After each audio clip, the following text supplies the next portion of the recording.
right. Good evening, everybody. Welcome to the Tuesday, December 17th, 2019 Board of Selectmen's meeting. I'll read the agenda. 7 o'clock, we have citizens input. Some of you have an old agenda. There are a couple of postponements. 7:05, the Foxborough Commission on Disability appointment is going to be postponed. 7:10, we have a public hearing. Better Foods, LLC, DBA Citizens Crust on-premises annual all-alcohol restaurant and common vic license, 7-day entertainment license, and a liquor license, and hours of extension. We're going to push up Chief Grace and the AAA representative to 7:05. 7:30, if it's on your list, Mark Stopa, Foxborough Cable Television Advisory Committee, that's also postponed. 7:45, Board of Selectmen, approval of town manager contract. 7:50, Board of Selectmen vision statement. 8:10, Selectmen update. 8:15, town managers update. 8:20, assistant town managers update. And then we have a few action items. Chris, in honor of the Army Navy. Sorry. Pledge allegiance to the flag of the United States of America, and to the republic for which it stands, one nation, under God, indivisible, with liberty and justice for all. Probably should have asked. I was going to say, are you right? Should ask the winner. Navy man, Army man. All right, anybody here for citizens input? Awesome, we can move right along. I'm going to turn it over to Chief Grace and the AAA representative. If you don't mind, I'm going to use the podium just. No, not at all. Or is that okay? Dave, I'll grab my cover in a second. So, thanks for having everybody here. A couple months ago, I got this envelope that came across my desk when I just made chief, and it was from the AAA safety program for the Northeast. And I read through it, and it had an amazing criteria about the Hero Award program.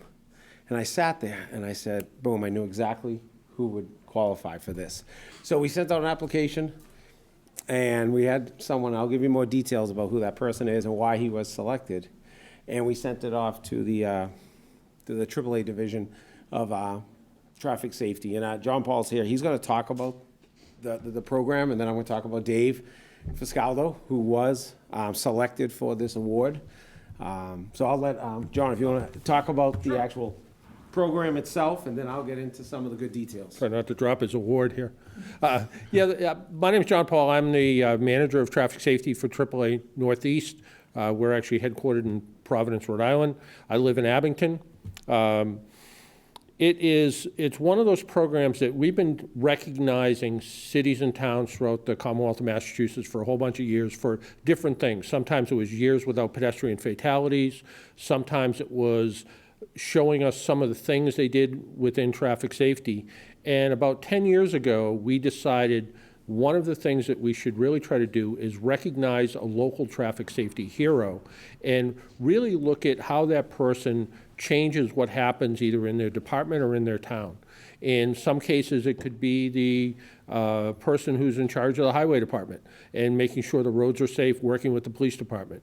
It could be a citizens group, or it could be a crossing guard, somebody who's been in town for a lot of years that has really helped keep the town, and especially their youngest citizens, safe by making sure they cross the street in the appropriate way.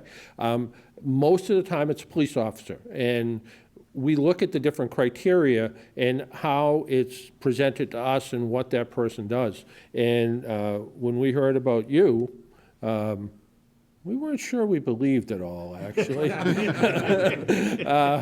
But we kind of went back to the chief and said, let's look at what we have here. And I think the chief has some great words to say. So we're going to pick apart and discuss what we have here. So I assigned one of my sergeants to do a little research for me, and Dave Fiscaldo. Dave's been on the department almost 20 years, and one thing Dave does is he goes. He goes every shift, all the time. I've only seen him yawn once, and I made a note in roll call, okay, that I actually saw him yawn and wanted to make sure he was okay. That was after he worked 4 shifts in a row, right? Yeah. But as a 20-year veteran and recently promoted to supervisor 3 years ago, he hasn't changed his style one bit.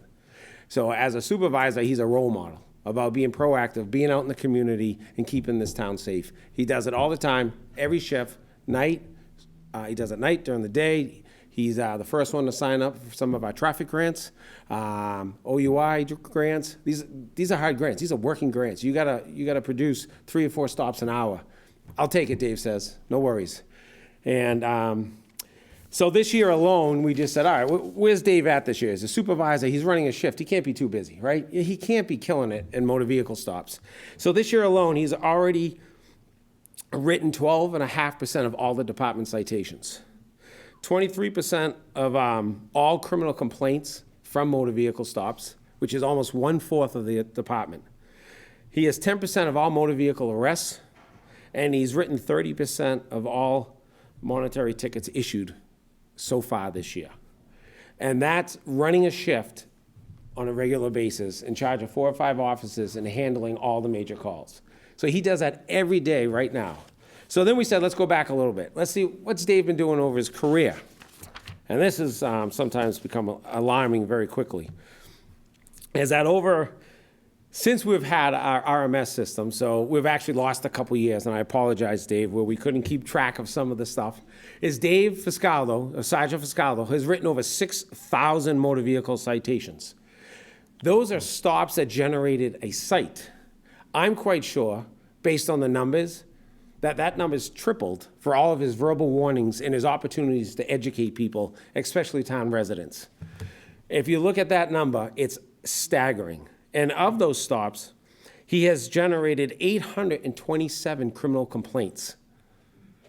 These are criminal charges that he, based on his interaction with this person, decided that to summons them, to teach them, but still charge them. Obviously, there's some charges, some motor vehicle stops you cannot summons and you have to make the arrest. Habitual offenders and stuff like that. And Dave would always weigh that. He would always look at the driving record and what kind of person he had in front of him. And he would make that determination because he always treats people as fair as possible. He also arrested 581 people along the way. And those are the people, what we say, made the team, Dave, right? Unavoidable. Yeah. So I just want to bring light to Dave's commitment to this community and this town. He does it every day. He's our FTO. He's in charge of the FTO program. So any new officers that come in, he's in charge of it. He's training them. And one of the most amazing things is there are no civilian complaints in any of Dave Fiscaldo's car stops. If you can imagine that. His professionalism, his manner in which he handles everything, it speaks volume to his character. So yes, Jack and Olivia, your dad is like a super cop, okay? And he does it every day. So let me just grab one thing and we can present your award for you, Dave. Should we have the family come up as well? We'll go up individually first, and then we'll. You sure? Yeah, All then right. we'll do something. Thank you. John, you All want to right. present? Sure. I don't think I'm gonna open it to the floor for questions, but. Dave, you you, sir. are a traffic safety hero. Thank You you really very are, much. yeah. Thank you very much. I Yeah, appreciate no, it. this is the kind of stuff where we see that, somebody goes out, especially the idea that you've issued all these tickets, you've issued all these warnings, and everybody's happy to get one, it seems like. So, great job, Thank you great very job, much. keep it up, and especially it sounds like you have the heart of a teacher, where you really try to show the rest of the folks you work with what to do and the right thing to do, so. Thank you, You are sir. a traffic safety hero. Thank you very much. Appreciate it.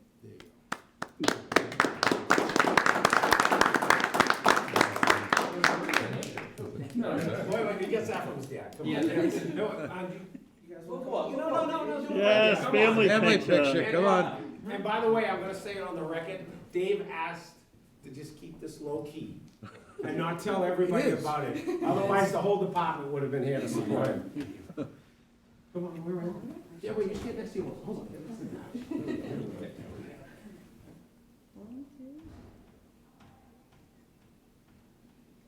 Awesome. Thank you. All right, Yeah. all right, good job, Thank you, thanks. sir. Appreciate it. All right. Thank you, everybody. By the way, Dave, Thank you. Dave, Thank you, sir. Good job.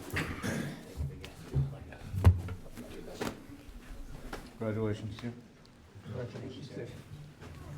Congratulations. Well deserved. Surprised me, but it's actually on TV, so I you can't keep So no one knows. We won't tell anybody, Dave. Mr.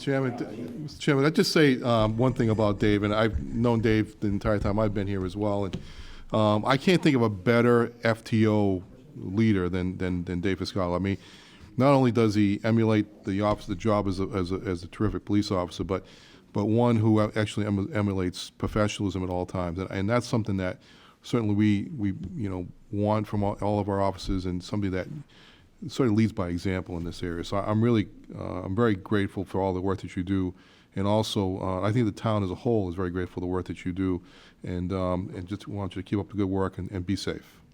Thank you. Thank you.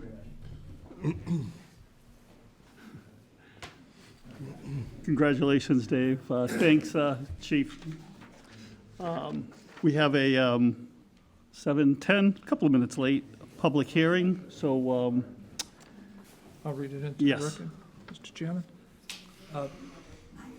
The Board of Selectmen, acting as the local licensing authority pursuant to Mass General Law, Chapter 138, will conduct a public hearing on Tuesday, December 17th, 2019, beginning at 7:10 PM in the Gala Meeting Room, Town Hall, 40 South Street, on the application of an on-premises annual all-alcohol restaurant license authorized by Special Legislation 300 of the Acts of 2016, and on the acceptance of the provisions of Mass General Law, Chapter 138, Section 33B, sales of alcoholic beverages by on-premise licensees on Sundays between 10 a.m. and 12 p.m. and certain legal holidays for Better Food Foxborough, LLC, DBA Citizen Crust, 229 Patriot Place, Foxborough, Mass. Manager Thomas Peruna. Additionally, applicant requests approval of a common vitular and 7-day entertainment license for the established hours of operation. All interested parties are welcome to attend. welcome. How you Hello. doing? So tell us a little bit about the concept, where you're at, why it's different than, Yep, I so hear it's like across the, we're currently at Tavolino down by the two hotels by the Renaissance and the Hilton Garden. This one is going to be right across from Bar Louie. It's taking over the Verizon store, Godiva Chocolate, and Whiting and Davis in that area. It's about approximately 6,100 square feet. And the concept is going to be global street food, so food from all around the world. Smaller plates, sandwiches, bowls, and Roman-style pizza. There'll be a bar in the restaurant, the dining room area, and then to the back side along the side walkway where the Brigham and Women's Hospital is, there'll be another entrance there, and there'll be a to-go area, grab and go. It's going to be called Slice Bar. You'll be able to get pizza by the slice, paninis, protein bowls, salad bowls, soft drinks. There'll be a gelato window also on that side for quick serve, walk-up counter gelato service.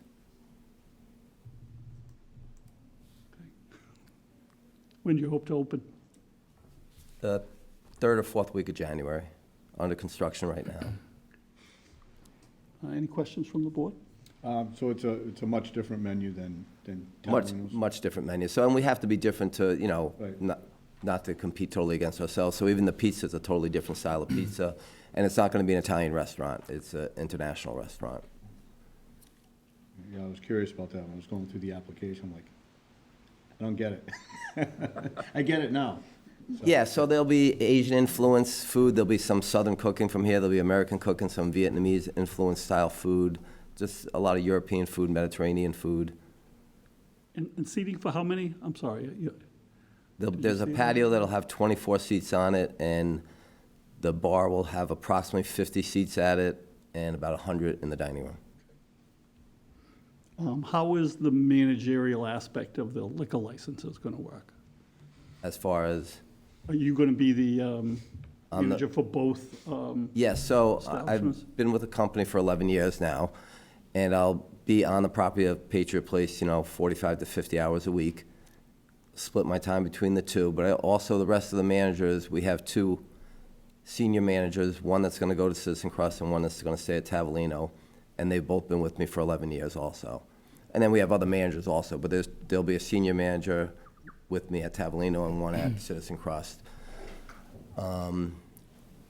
All three of us, of course, plus the other managers, are all very versed in alcohol service and responsible alcohol service.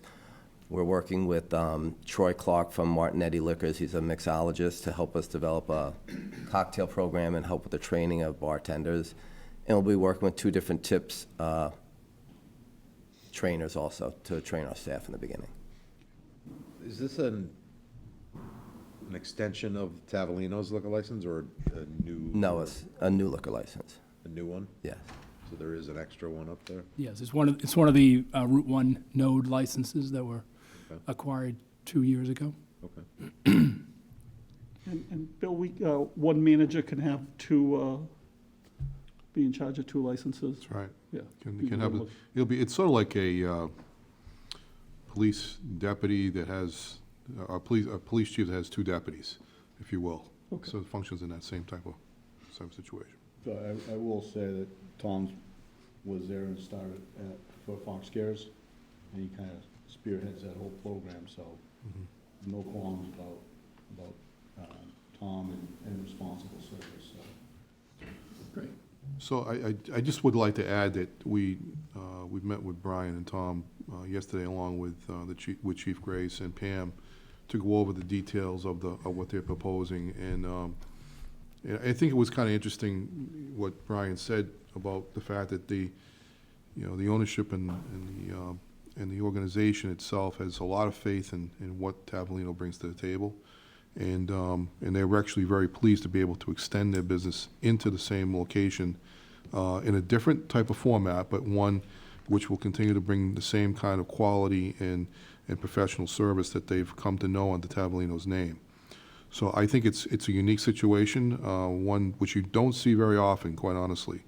But I think it's one which shows the level of confidence that the organization has in Tavolino's business, and one which I think will bring along a different kind of flavor to Patriot Place, but yet still maintain a certain level of professionalism that they've come to know. Just to add on to that, we are fortunate enough to be selective on restaurant and entertainment we bring to the center because of the success. And when Graham Silliman, who couldn't be here tonight because of the weather coming up from down the Cape, but when he and Tom came to me with the concept almost 4 years ago, I knew they would think it through, do the research to create a concept, and we kind of changed. We asked questions. We had meetings with the healthcare center folks on what they were looking for lunches and dinners, quick to go. And they came up with this concept, but Graham and Tom and the chef, they traveled all over the world to create the menu, to find the equipment, I believe Yeah, I mean, we've been to Italy twice. I went out to the nightclub and bar show in Las Vegas to learn more about alcohol service and proper bar setup and training. We sent our chef to New York just 2 months ago to get certified to be a Roman Pizziola.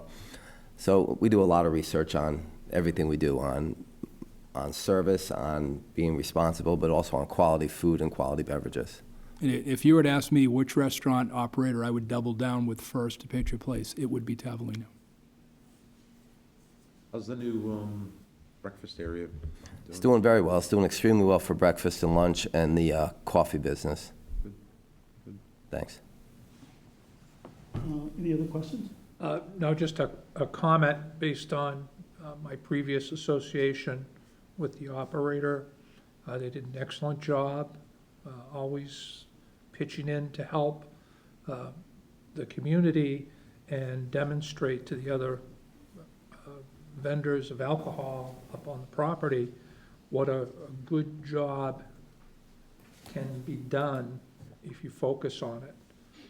And then as a customer in my new role, it's a great place to go and enjoy yourself without a lot of drama. I'm very happy with the fact that, I've got great operators on the property, but Tom Peruner is what I consider one of our leaders in every organization, whether it's direct or indirect as we are, Tom is someone that I count on to lead by example when we need certain things done, certain, opportunities within Patriot Place that I need to push along. I turn to Tom, I turn to Paul Flaherty at Davio's when I need to kind of galvanize the group, and he is a leader, as Dave mentions. He's right out there to ensure that somebody new's on the property, they're going to be involved with Fox Cares. He's the guy to make sure I don't forget that. Great. Any other questions?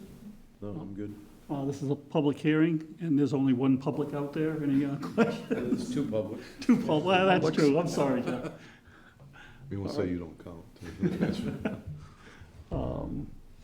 Move to, take a motion to move the public hearing, close the public hearing. Make a motion to close the public hearing. Second. Any further discussion? All those in favor? Aye. Big motion. I make a motion to approve an on-premise annual all alcohol restaurant license authorized by special legislation, Chapter 300 of the Acts of 2016, approval of an extension of liquor license hours as per Mass General Law, Chapter 138, Section 33B, to permit serving on Sundays between 10 a.m. and 12 p.m. and certain legal holidays, as well as an approval of a common victular and 7-day entertainment license for established hours of operation. Second. Any further discussion? All those in favor? Aye. Congratulations, good luck. Thank you. Great, thank you.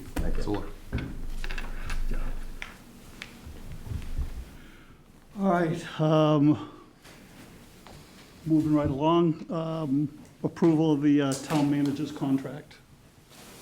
Mike, you want to Sure, talk about that a little bit?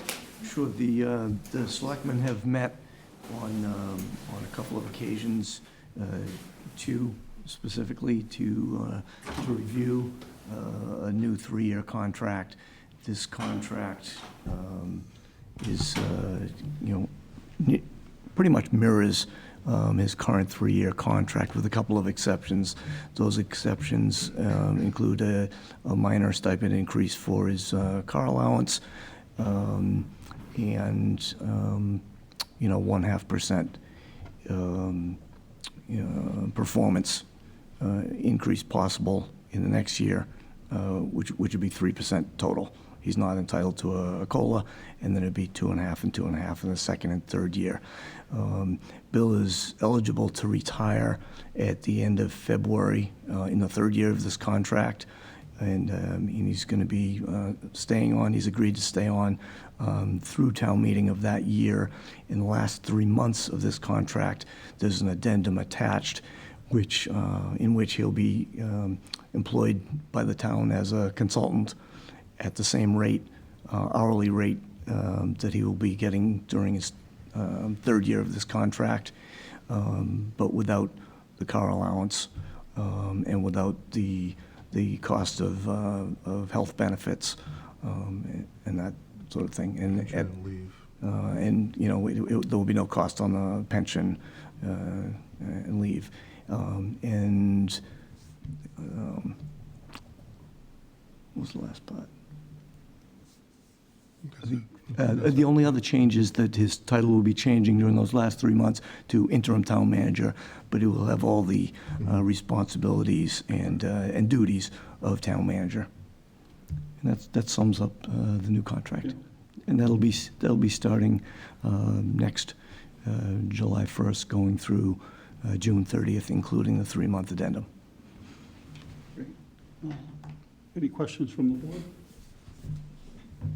The one that we're gonna sign, I'm just looking at board docs, the correction was not made that I had suggested to you in the addendum. But it is in the hard copy that's in your folder. It was the word "the" in the addendum. I've removed that, and that's the only change that's been made since it was uploaded to board docs. So you have 4 copies, 2 of the contract and 2 of the addendum A. And as discussed, this has been reviewed and approved by Town Labor Council. Motion to approve town manager's contract as proposed. Second? Any further discussion? All those in favor? Congratulations. Thank you. Thanks, Thank Bill. you. Thank you, Bill. I never Finally thought I'd sleep reach at the night. day where I say this is my last contract. But thank you, I appreciate it, and I look forward to the next 3 years. We still got a lot of work to do, so thank you. Mike, thanks for getting this done. Welcome. I will say one of the things that was very important and evident to me from the perspective of the board is that they retain, or that the town retains Bill through the end of that third year of contract, because they wanted to see him finish the budget that he starts in that year. And that was really important to the board, to represent the town in that way. And it was also important to Bill. And so the board and the town manager have mutually committed to see that happen, so that the budget that started in that third year, we'll see it through completion and implementation. Yeah, that was a very good point. Thank you. Thank you, Mike. Board of Selectmen vision statement. Bill, you wanted to talk about that and So, how it came up? yeah, so thank you, Mr. Chairman. So the vision statement discussion, we put this on your agenda tonight because what we presented to you during the process, the budget process, was a document that had been talked about from a couple different perspectives, of course, including all the important things that are important as community leaders, that you serve in the role as to set major policy guidelines and to reflect what was believed to be the will of the people, in proposing new policies and procedures.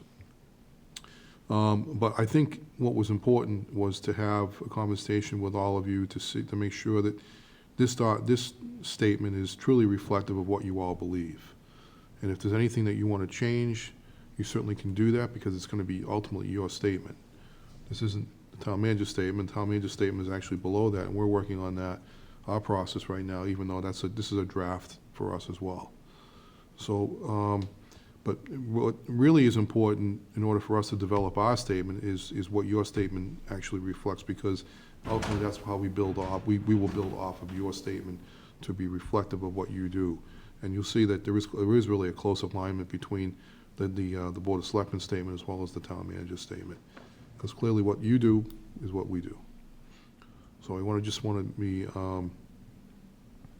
we serve more as the implementer of policy and procedures and make sure that the operation runs on a day-to-day basis. But you provide the 10,000-foot view and provide guidance and direction as to how we actually conduct our business. So I think that's more or less how we want to start the conversation, but I think it was interesting to us as we went through this leadership program this past year, that it was quite interesting for us to know that the only group that really had done a vision statement was the school department, and which is pretty consistently done through most school departments from my experience, but not something that we had done collectively as a group. And it was great to have that conversation with all three boards sitting in the same room, something that we don't typically do. And I think it was good to have a good dialogue to at least start that conversation. So the floor is open for you, Mr. Chairman, members of the board, to get your thoughts and ideas, and to give us some ideas, some reflection as to really where you are with this. Anybody have any thoughts? Well, just a question. What's the purpose of having option one, option two with the advisory committee? That was something that they had actually proposed, because they have not had the conversation either yet to finalize it. Okay. So that came from the chairman, and the chairman had actually given us those two options as possibilities. Again, this is something new for them as well, so they haven't had their comments, but they're going to be doing the same thing as part of this process as well. So they haven't finalized their position either. They just happen to come up with two options, which I didn't want to take away from that, 'cause I didn't want to pick either one. I just reflected both of those. And it's not up to us to pick their vision Right. statement. I would not think it would be. No, you're totally clear. It's certainly up to them. It's just that it's listed, all of them here So we're in our just addendum. talking about the Board of Selectmen one, Strictly. voting on whether we like what is written or if we want to change it. Right, because the other three are just there as guidance or reference. And correct me if I'm wrong, this is a living statement, it can change. I mean, we can Change. vote on this statement, but if we get input in 3 weeks, we could change it again. Exactly right. So it's not set in stone by any means. It moves with the, can flow with the community. If the board changes at one point in time, hopefully not for another 12 years. Or at least 3. That's right. That board could actually have a different perspective too. Right. And it's up to them to decide what's important. Right. And I'm going to go ahead and read it, because I don't think it's on your screen. So I'll read the one, we've pretty much come up with to date for the Board of Selectmen. While being responsible stewards of the financial resources of the community, the Board of Selectmen will work with a diverse group of residents, stakeholders, and businesses to establish the interests and needs of the community while ensuring that the safety of the public is maintained and that the delivery of public services supports a high quality of life throughout the community. Anybody have any thoughts on the statement, things to change? We don't have to vote today, but So, I think there's some redundancy in there. Residents, stakeholders, and businesses. How would you classify a stakeholder? Wouldn't a stakeholder be a resident or a business? Where would a stakeholder come in? I just, when I read it, I was trying to read through it, and it just seems like, just going back a little bit, the less wordy vision statements and mission statements are, the more impactful they are, the more apt people are more likely to read them. So I just want to be a little careful about that. For the most part, I'm supportive of it. I just don't understand what's the difference between a resident, a business, and a stakeholder. If I could answer that, I think it's good that it's in there and that you brought that up and raised that as a question, because I don't think resident and business need to be in there, because I think they are the stakeholders. But by raising that and reading it, you've just defined who our stakeholders are. And I think not everyone would necessarily identify with that. So I think that's a point well taken. And I think, having said it publicly and defined who our stakeholders are, we can probably just, you can probably just put stakeholders. Or you could say residents and businesses, either or. And the other side of that is that I think residents and businesses is defined even further by saying stakeholders in some cases, because some people, such as yourselves, are considered to be stakeholders because you're policymakers. And same thing with school committee, same thing with advisory committee, same with people that attend town meeting. Those are the people that really put their stake in the ground and say, I want to be part of something. Whereas others will be more, they're here supportive, they want to be participative, but only to a certain degree. So stakeholders can be defined further as someone who really takes an active interest in something. Just another perspective.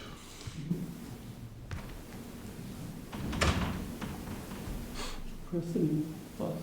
I mean, I kind of get what Dave's saying to a point. I mean, I'm fine if we leave it in or take it out. Well, I'm not taking a stand on this, no. Do or die. I'm just raising a point and to generate some conversation and some thought over trying to, try and make it as concise as possible. That's all. Yeah, I mean, I think, you were talking about the length of a mission statement. That would be the one word to take out, and is one word gonna make it any stronger, or? Well, you you say word, but maybe it's a phrase, reword the phrase, or, I don't know. Remember, this is a vision statement, not a mission statement. There are differences. Yeah. The other thing you could potentially, we could potentially do is, with a diverse group of stakeholders, comma, residents and businesses, comma, to establish interests and needs. So you're sort of defining the word stakeholder with residents and businesses, putting stakeholder first. Or pull it off. But let me just ask you, because I know it's kind of a difficult thing to do, because we typically don't have these kind of conversations, so it's hard to sort of jump into it, but does this truly reflect what's important to you as the chief elected officials in this town? Well, when I first read it, I thought it did. Is there anything else that's missing from that? So, if you read this, financial, public safety, and services, right, those are the three key points. What about policies? Okay.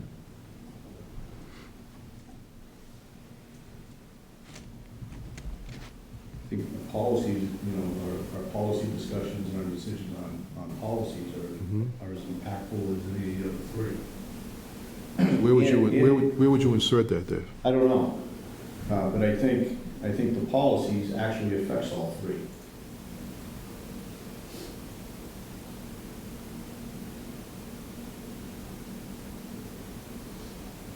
So you could say it after to businesses where you say to a group of residents, stakeholders, and business to establish policies that reflect the interests and needs of the community. I was thinking establish interest and needs of the community. I can't think of the word, been policy there. But yeah, your way is probably better. Establish the policies and interests, policies and needs of the community.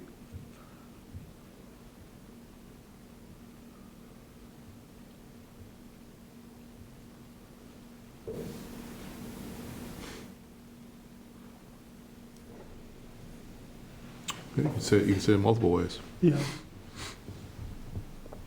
I mean, none of this is right or it's wrong. No, I know, and it's very difficult to look at this and try and wordsmith it, just throwing ideas out there. I'd almost feel better if I could just, take this and kind of massage it and get the things in and kind of send it out, send it back to you. Yeah. And then. And then we could talk about different options. You know, let everybody kind of take a shot at it versus, No, absolutely. I think this was our first attempt. Oh, yeah, this is Here. the whole purpose of having a I don't think we have conversation. to vote today. No? I think if we take that back ourselves, send to Mike and Bill our thoughts and how to arrange it, let them send back to us culmination of what we say, and put it back on the agenda for next time we meet in 2020. but it can't be longer. Well, if you want to make it shorter, make it shorter. Right. I mean, this is totally up to you. Yeah, let's do that. You guys agree? Yeah. So. I think it, You agree? Something Yeah, like policy, That's a yeah. great idea, yes. it's a good thought. And then, plus you're also missing Leah tonight too, so I think that would be good to have her input. Yeah, well, I'll let her know unless she's watching now. Yeah. But, we're gonna get it back, we'll chew on it, and bring it back up again. Right.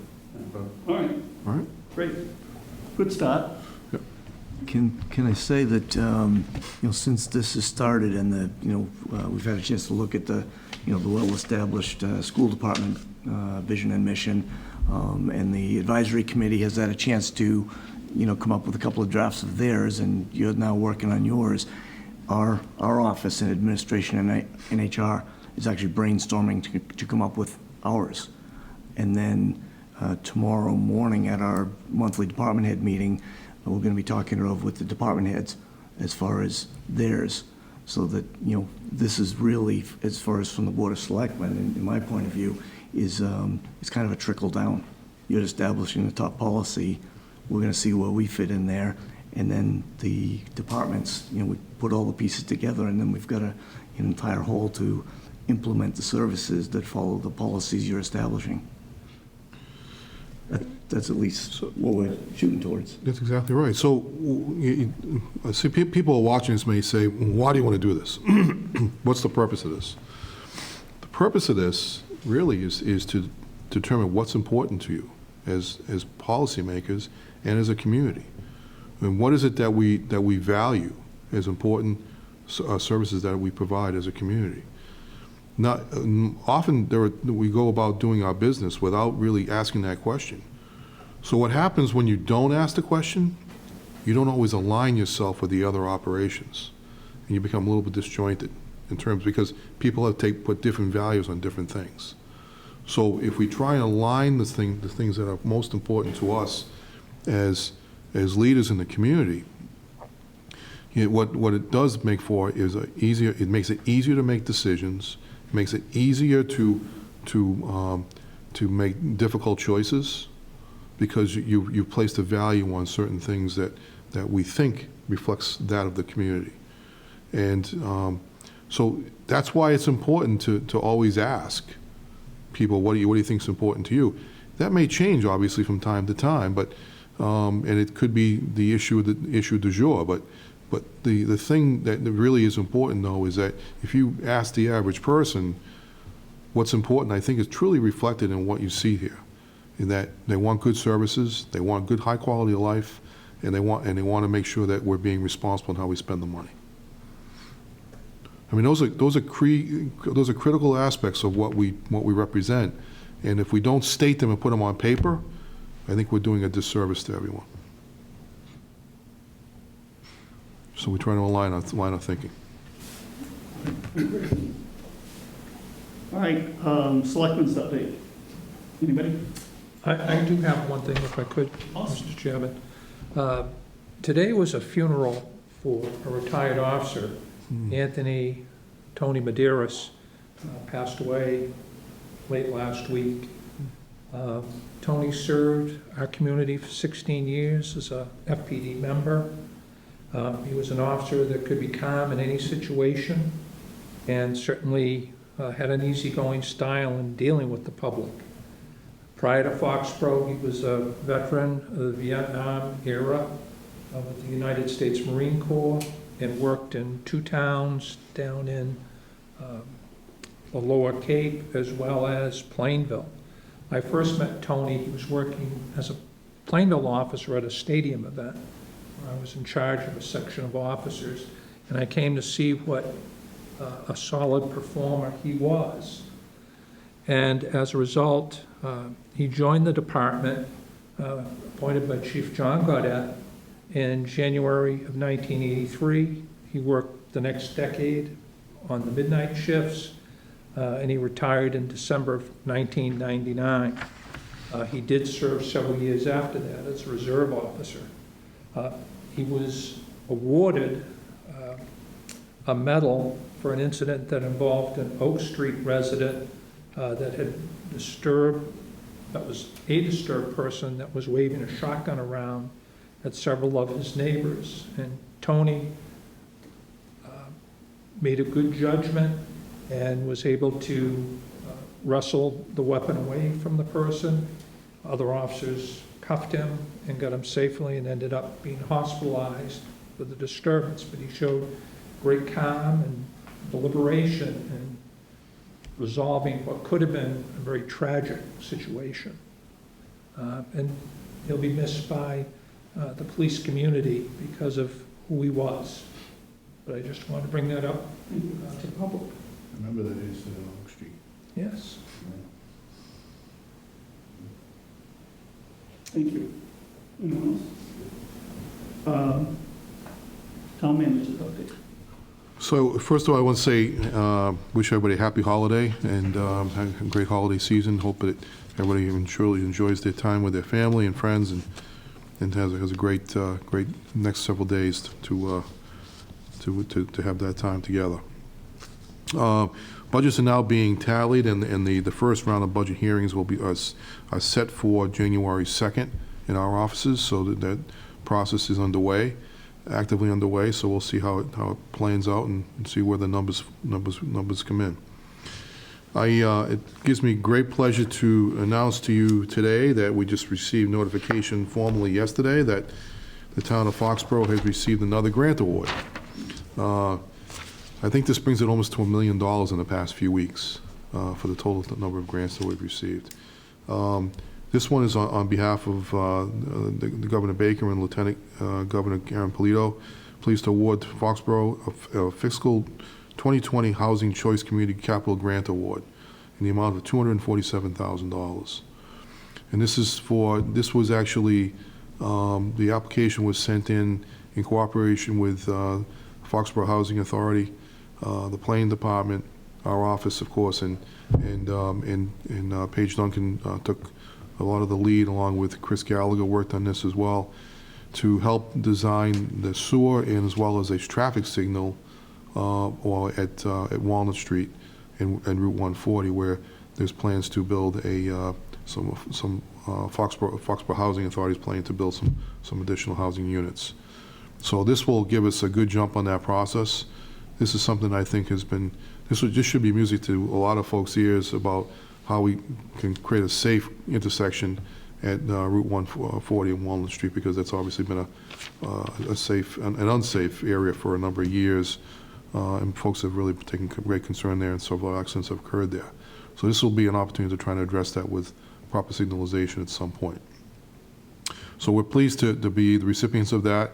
There's going to be a formal announcement of this at the, and it's going to be held in Brockton on January 9th, and we've been asked to attend that meeting to receive the grant either from Lieutenant Governor or from the Governor himself at that time. So I'll keep you posted on those details so we can be in touch. But I just want to thank Paige Duncan, who played an important role in putting this together, as well as Chris Gallagher, who did a lot with the sewer issue, and to make sure that we can make our grant as competitive as possible. And in fact, that this town has really taken a strong commitment towards trying to address housing as a major component of what we do on the affordable side, because clearly there's a concern for seniors living trying to stay in the community, as well as young residents trying to stay here as the next generation of residents of this community. So we've made a commitment as a community to try and push in that direction, and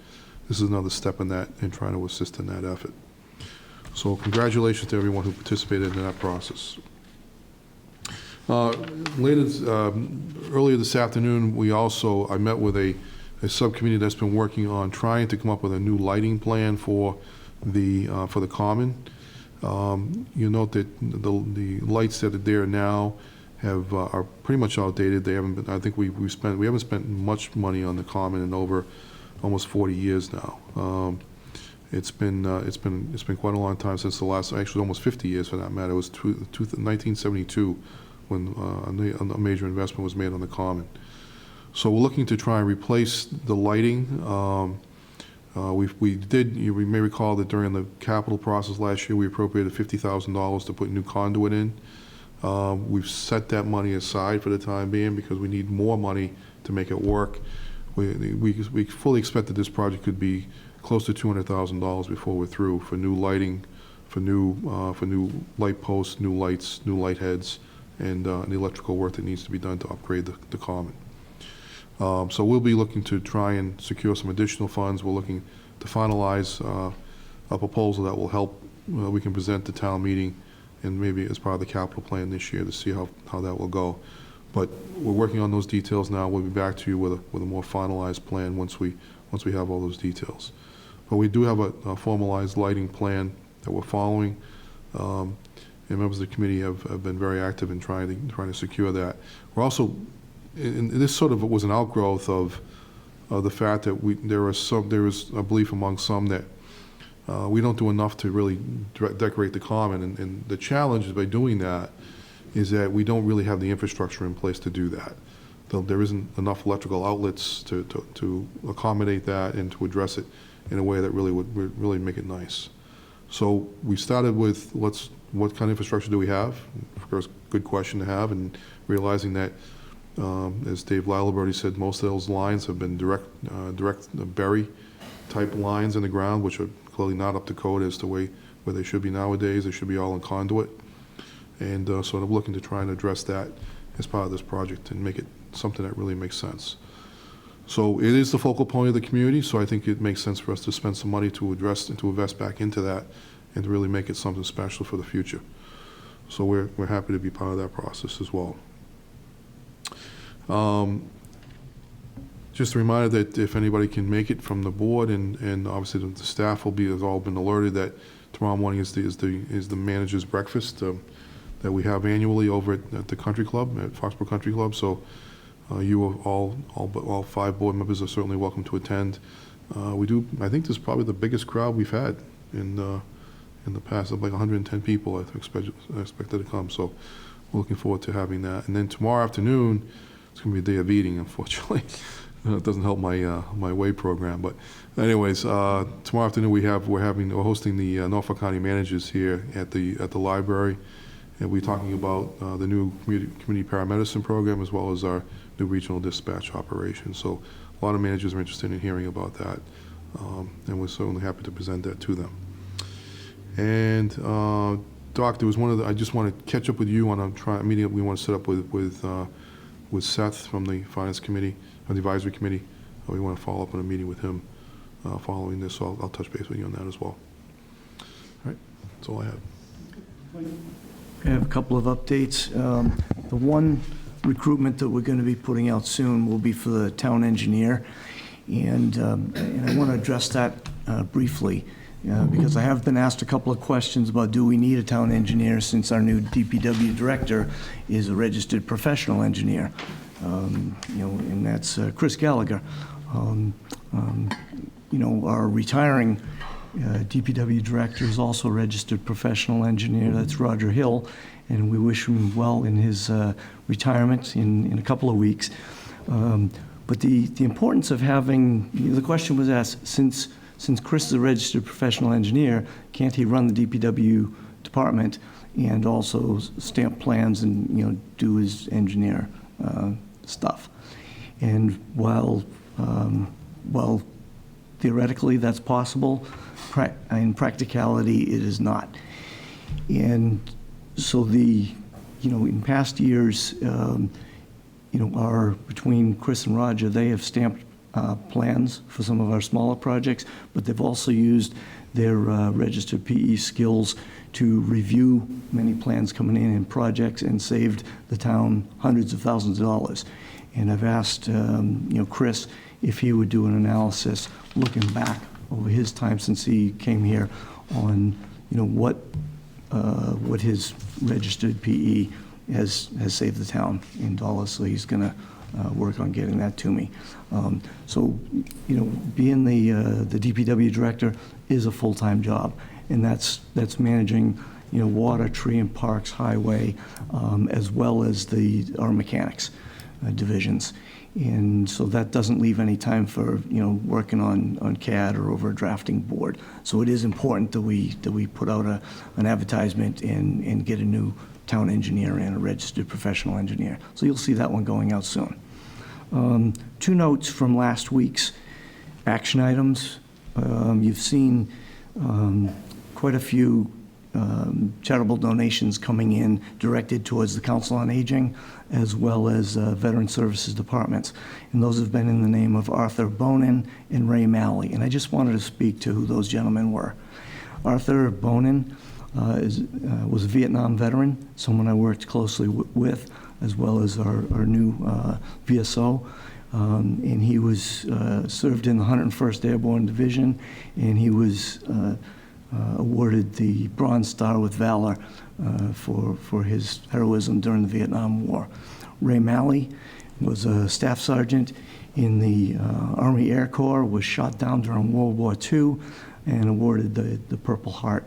And we both also had the opportunity to work with them, and the honor and pleasure of knowing them. And I just want to recognize them for folks who didn't know those Foxborough residents. Lastly, I just want to say that this has been a very satisfying, winning year after seeing Norwich beat Coast Guard in October. And then, to cap it off with Navy destroying Army on Saturday, it just makes my heart warm and just makes me makes for a wonderful Christmas. One win in 4 years, right? But this is the one. That's all I have. You knew it was coming, right, Chris? We have one action item. I'll make a motion to accept the gift donation of $120 to the Foxborough Cultural Council from the proceeds of the FCC bag sales. Second. Any further discussion? All those in favor? The list is complete, sir. One list today, huh? How about adjourning? Make a motion to adjourn. All those in favor? Good night, everybody. Happy holidays.